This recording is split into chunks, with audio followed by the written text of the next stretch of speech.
ಈ ಆಸ್ಪತ್ರೆ ಸರಿಸುಮಾರು 451 ಕೋಟಿ ವೆಚ್ಚದಲ್ಲಿ ನಿರ್ಮಾಣ ಆಗಿದೆ. 41.41 ಎಕರೆ ವಿಸ್ತೀರ್ಣದಲ್ಲಿ ಈ ಆಸ್ಪತ್ರೆಯನ್ನ ನಿರ್ಮಾಣ ಮಾಡಿದ್ದಾರೆ.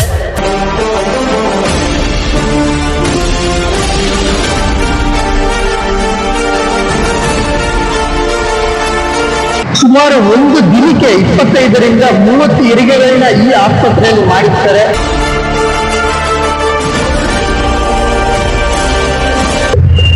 ಸಾವಿರದ 331 ಉದ್ಯೋಗಿಗಳಿದ್ದಾರೆ.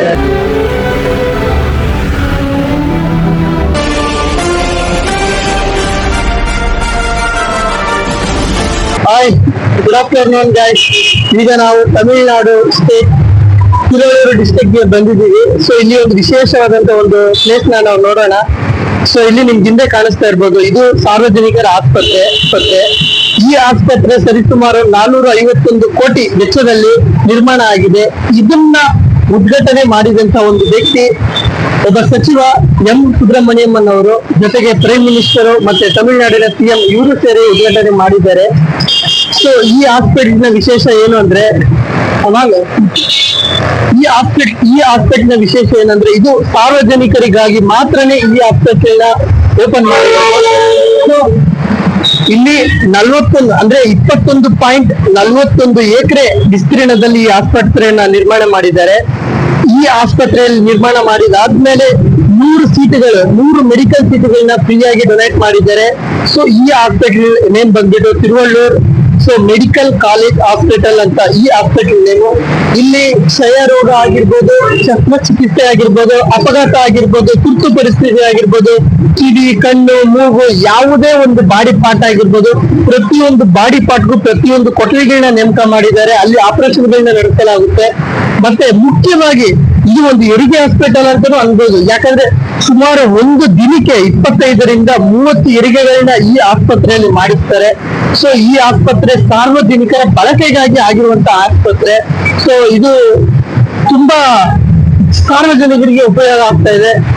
ನೋಡ್ತಾ ಇರ್ಬೋದು, ಇದರಲ್ಲಿ 1331 ಎಂಪ್ಲಾಯ್ಸ್ ಅಂದ್ರೆ ಮುಖ್ಯ ಉದ್ಯೋಗಿಗಳಾಗಿ, ಅಂದ್ರೆ ಇವಾಗ ಒಂದು ಹಾಸ್ಪಿಟಲ್ ನಡಿಬೇಕಂದ್ರೆ ಮುಖ್ಯ ಇನ್ಚಾರ್ಜ್ಗಳು ಬೇಕಾಗುತ್ತೆ ತುಂಬಾ ಜನ. ಸೊ ನಾನು ಲೈಕ್ ಹಾಸ್ಪಿಟಲ್ ಕ್ಲೀನ್ ಮಾಡೋರು ಅವರು ಯಾರನ್ನೂ ಲೆಕ್ಕ ತಗೊಂಡಿಲ್ಲ. ಜಸ್ಟ್ ಇಂಪಾರ್ಟೆಂಟ್ ಪರ್ಸನ್, ಮುಖ್ಯ ಉದ್ಯೋಗಿಗಳೇ ಇಲ್ಲಿ 1331 ಉದ್ಯೋಗಿಗಳಿದ್ದಾರೆ.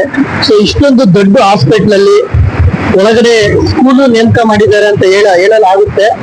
ಸೊ ನನ್ಗಿದು ಏನು ಅಷ್ಟು ಗೊತ್ತಿಲ್ಲ. ಬಟ್ ಈ ಹಾಸ್ಪಿಟ್ಲು 451 ಕೋಟಿ ವೆಚ್ಚದಲ್ಲಿ ನಿರ್ಮಾಣ ಮಾಡಿದ್ದಾರೆ. ಸೊ ಒಂದು ಹೆರಿಗೆ ಹಾಸ್ಪಿಟಲ್ ಆಗಿರ್ಬೋದು, ಎಲ್ಲ ಇದ್ರೊಳಗಡೆ ಸ್ಪೆಸಿಲಿಟಿ ಇದೆ. ಸೊ ಇದು ನಮ್ಮ ತಿರುವಳ್ಳೂರು ಡಿಸ್ಟಿಕ್ ಅಲ್ಲಿ ಇರೋಂತ ಒಂದು ಒಳ್ಳೆ ಹಾಸ್ಪಿಟ್ಲು. ಸೊ ಇಲ್ಲಿ ಬಂದು ವಿಸಿಟ್ ಮಾಡಿ. ಸೊ ಇಷ್ಟು ಇನ್ಫಾರ್ಮೇಶನ್ ಹೇಳ್ತಾ ಇದ್ದೀನಿ. Thank you very much. So ನಾಳೆ ಸಿಗೋಣ. ಈಗ ನಾವು ಬೆಂಗಳೂರಿಂದ ಇಲ್ಲಿ ಬಂದಿದ್ದೀವಿ. ತುಂಬಾ ಇದಾಗಿದೆ. ಇಲ್ಲಿ ನೋಡ್ಬೋದು, ನಾನು ಇರೋದೇ ಕಪ್ಪು, ಬಟ್ ಇಲ್ಲಿ ಈ ಬಿಸಿಲಿಗೆ ಇನ್ನೂ ಕಪ್ಪಾಗ್ತಾ ಇದ್ದೀನಿ ನಾನು. ಬಟ್ ಏನು ಮಾಡಕ್ ಆಗಲ್ಲ. ಈ ಹಾಸ್ಪಿಟಲ್ ಎಕ್ಸ್ಪ್ಲೋರ್ ಮಾಡೋಣ ಅಂತ ಬಂದೆ, ಬಟ್ ಏನು ಒಳಗಡೆ ಹೋಗಕ್ ಬಿಟ್ಟಿಲ್ಲ. ಬಿಕಾಸ್ ಇದು ಲೈಕ್ ಹೆರಿಗೆ ಹಾಸ್ಪಿಟಲ್ ಆಗಿರೋದ್ರಿಂದ ಹುಡುಗರು ಮಾತ್ರ ಒಳಗಡೆ ಅಲೋ ಇದ್ದಾರೆ. ಸೊ ಹುಡುಗರ್ನ ನಡಿಯಪ್ಪ ನೀನು ಅಂತ ಹೇಳ್ಬಿಟ್ರು ಒಂದೇ ಸಲ ನೋಡಿದ ತಕ್ಷಣ. ಸೊ ಅದನ್ನ ಏನು ಮಾಡಕ್ ಆಗ್ದಿರಂಗೆ ನಾವು ಬರೇ ಇನ್ಫಾರ್ಮೇಶನ್ ತಿಳ್ಕೊಂಡು ಸ್ವಲ್ಪ ಅಲ್ಲಿ 2-3 ಸ್ಟಾಫ್ಗಳನ್ನ ಮಾತಾಡಿಸ್ಕೊಂಡು ಹಾಗೆ ಬಂದ್ಬಿಟ್ವಿ ನಾವು. ಆದ್ರೆ ಸಿಕ್ಕಾಪಟ್ಟೆ ಬಿಸಿಲು ಹೊಡಿತಾ ಇದೆ. ಈ ಬಿಸಿಲು ಅಂತೂ ನಮ್ಮ ಕರ್ನಾಟಕದ ಜನತೆ ಅಂತ ಯಾವತ್ತೂ ಇರಲ್ಲ. ಇದ್ರೆ ಬೆಳಿಗ್ಗೆ ಕೂಡ ಕಪ್ಪಳ ಆಗ್ಬಿಡ್ತಾರೆ. ಸೊ ಅಷ್ಟೊಂದು ಬಿಸಿಲು ಇಲ್ಲಿ ಹೊಡಿತಾ ಇದೆ. ಸೊ ಏನ್ ಮಾಡಕ್ ಆಗಲ್ಲ. ಸೊ ಹಂಗೆ ನಾವು ಮುಂದೆ ವಾಕ್ ಮಾಡ್ತಾ ಹೋಗೋಣ. ಇಲ್ಲೆಲ್ಲ ಟೀ ಶಾಪ್ ಇದೆ, ನಾಷ್ಟ ಇದೆ, ಬಟ್ ನಮ್ ಕರ್ನಾಟಕ ಅಷ್ಟು ಟೇಸ್ಟ್ ಏನು ಬರಲ್ಲ ಇಲ್ಲಿ. ಸೊ ಈ ಹಾಸ್ಪಿಟಲ್ ಬಗ್ಗೆ ಇನ್ನೂ ಹೆಚ್ಚಿನ ಮಾಹಿತಿ ಸಿಗೋಣ. ಒಳಗಡೆ ಹೋದ್ರೆ ಸಿಗ್ತಾ ಇತ್ತು, ಬಟ್ ಒಳಗಡೆ ಏನು ಅಲೋ ಇಲ್ಲ. ಆ ಕಾರಣಕ್ಕೋಸ್ಕರ ಇಲ್ಲಿ ಯಾವುದೇ ಮಾಹಿತಿ ಸಿಕ್ಕಿಲ್ಲ. ಸೊ ಅದನ್ನ ನೆಕ್ಸ್ಟ್ ಏನಾದ್ರೆ ಮಾಹಿತಿ ಸಿಗಂಗಿದ್ರೆ ನಾವು ನೋಡೋಣ. ಮಾಹಿತಿ ಸಿಗೋವರೆಗೂ ವೇಟ್ ಮಾಡೋಣ. ಸೊ ನಿಮ್ಗೆ ಎಕ್ಸ್ಪ್ಲೋರ್ ಮಾಡಕ್ಕೆ ಇಲ್ಲಿ ಕೆರೆ ಎಲ್ಲ ಇದೆ, ಬಟ್ ಅದೇ ಕೆರೆನ ಎಕ್ಸ್ಪ್ಲೋರ್ ಮಾಡಿದ್ರೆ ತಪ್ಪಾಗ್ಬಿಡುತ್ತೆ. ಯಾಕೆ ಆ ಕೆರೆಯಲ್ಲಿ ಬಟ್ಟೆ ಹೋಗಿತಾ ಇರ್ತಾರೆ, ಸ್ನಾನ ಮಾಡ್ತಾ ಇರ್ತಾರೆ. ಸುಮ್ಮನೆ ಏನಕ್ಕಪ್ಪ ಕ್ಯಾಮ್ರಾ ತಗೊಂಡ್ಬಂದೆ ಅಂದ್ಬಿಟ್ಟು ಇದರೆಲ್ಲ ಮಾತಾಡ್ತಾರೆ. ಸೊ ಅದಕ್ಕೆ ಬೇಡ. ಸೊ ಮೇನ್ ವಿಷಯ ಏನಂದ್ರೆ, ಸೊ ಇಲ್ಲಿ ಬಂದಿದ್ದು, ಇಲ್ಲಿ ಸುತ್ತಾಡಿದ್ದು, ಇದು ಮಾತ್ರ ಮೇನ್ ವಿಷಯ. ಇದ್ಬಿಟ್ಟು ಬೇರೆ ಏನಿಲ್ಲ. ಸೊ ಇನ್ನೊಂದು ಯೂಟ್ಯೂಬ್ ಅಲ್ಲಿ ಒಂದು ವಿಡಿಯೋ ಮಾಡ್ತೀನಿ. ಸೊ ವಿಲೇಜ್ ಬಗ್ಗೆ ವಿಡಿಯೋ ಮಾಡ್ತೀನಿ.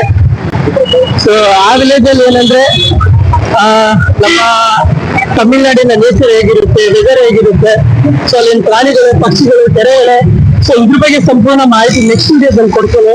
ಸೊ ಜಸ್ಟ್ ಟೈಮ್ ಸಿಗ್ದಾಗ ಈ ತರ ವಿಡಿಯೋ ಮಾಡೋಣ ಅಂತ ಮಾಡ್ತಾ ಇದ್ದೀನಿ. ಸೊ ಅದ್ರಲ್ಲಿ ಏನೇ ಇಲ್ಲ, ನನ್ನ ವಿಡಿಯೋನ ಲೈಕ್ ಮಾಡಿ, ಶೇರ್ ಮಾಡಿ. ಅಂಡ್ ನೀವೇನಾದ್ರೂ ಚೆನ್ನೈ ಹತ್ರ ಬಂದಾಗ ನಿಮಗೆ ಕಡಿಮೆ ಖರ್ಚಿನಲ್ಲಿ ಯಾವ್ದಾದ್ರು ರೋಗ ವಾಸಿ ಮಾಡ್ಕೊಳ್ಳೋದಾಗಿರ್ಬೋದು, ಏನಾದ್ರೂ ಒಂದು ಪ್ರಾಬ್ಲಮ್ ಆಗಿರ್ಬೋದು, ಅದನ್ನ ಸಾಲ್ವ್ ಮಾಡೋದಕ್ಕೆ the one and one better choice this hospital ಹಿಂದೆ ಕಾಣಿಸ್ತಾ ಇರೋ ಹಾಸ್ಪಿಟ್ಲ್. ಸೊ ನೀವು ವಿಸಿಟ್ ಮಾಡಿ, ನಿಮ್ಗೆ ತುಂಬಾ ಉಪಯೋಗ ಆಗುತ್ತೆ. ಧನ್ಯವಾದಗಳು.